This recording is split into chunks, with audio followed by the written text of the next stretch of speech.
Hello mga Frenny! For today's video ay gagawa nga pala ako ng aking homemade dishwashing liquid. Tara, samahan nyo! At ayan nga mga Frenny, ginamit ko dito ang 1 cup measuring cup bilang pansalo. Ang ginamit ko nga pala ditong lalagyan ay 1 liter na plastic bottle. Pasensya na nga pala, dahan-dahan lang ang paglalagay ko dito dahil wala akong gamit na imbudo. Nakalimutan ko na kasing bumili. Maraming beses na kasi akong gumawa nito, kaya lang nagiging malabnaw, hindi ko matansya kung gaano ba karami yung tubig na dapat na mailagay. Buti na lang ngayon at naging maayos na yung pagkakagawa ko.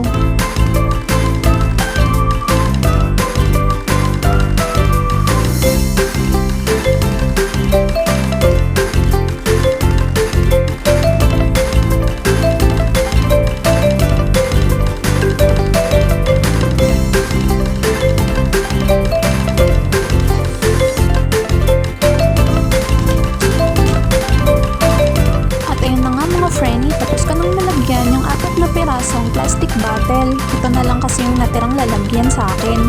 At ngayon, ang gagawin ko naman ay lalagyan ito ng takip.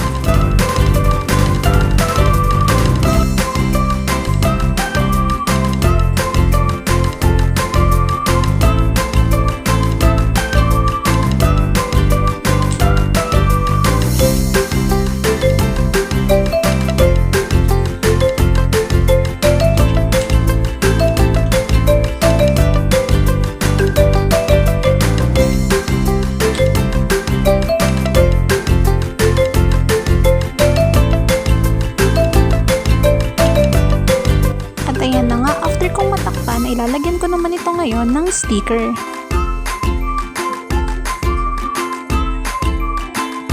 O, diba mga Frenny, ang ganda niya na tignan. Kaya kayo mga momshies, kung gusto nyo rin gumawa nito at kumita sa bahay, itry nyo na rin.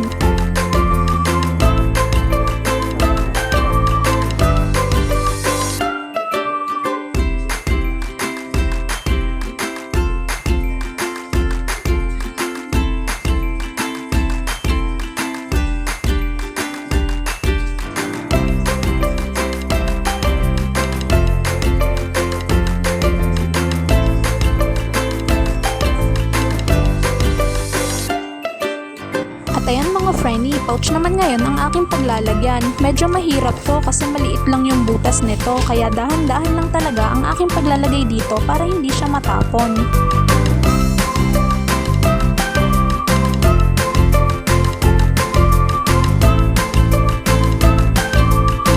At ayan na, natapos ko nang lagyan ang pouch. Tatakpan naman natin ito ngayon.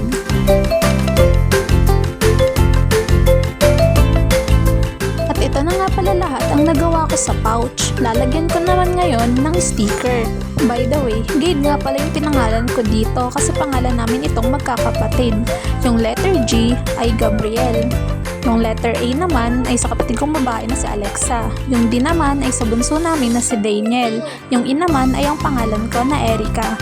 O, diba? Bumagay din naman yung pangalan. Gade Dishwashing Liquid. Charot! Eme!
ito na nga mga Frenny, ang lahat ng aking nagawa. O diba, napakagandang tignan.